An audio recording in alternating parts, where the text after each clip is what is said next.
The story in Breakfast at Tiffany's is narrated retrospectively by an unnamed writer, recalling his time in 1940s New York City and his fascination with his former neighbor, Holly Golightly. Holly is introduced as a glamorous, unpredictable young woman, living alone in a brownstone apartment and surviving through charm, social connections, and gifts from wealthy men.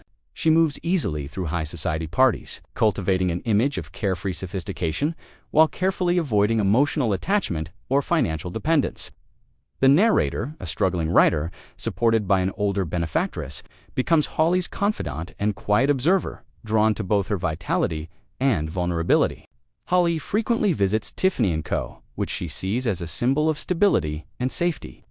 Her life appears frivolous but is marked by anxiety, which she calls the mean reds, bouts of fear and rootlessness that no party or luxury can cure. Holly shares fragments of her past, revealing she was born Lula Mae Barnes in rural Texas, married off young, and fled to reinvent herself in New York.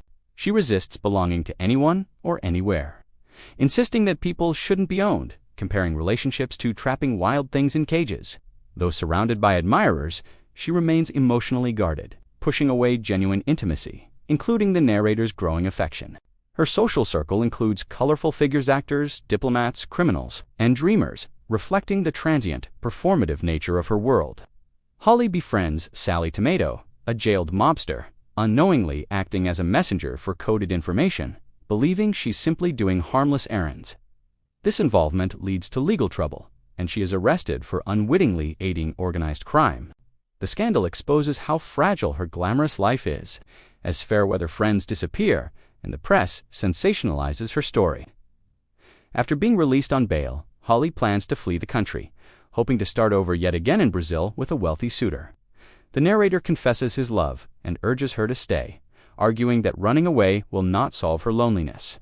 In a tense scene, Holly rejects emotional commitment, abandoning even her beloved cat because she refuses to belong to anyone or anything.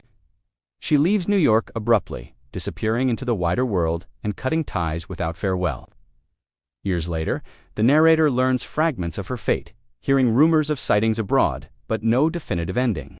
He eventually tracks down the cat, now settled and cared for, symbolizing the possibility of home that Holly could never accept. The novel closes with ambiguity, Holly remaining a mythic, elusive figure-free, yet perpetually restless.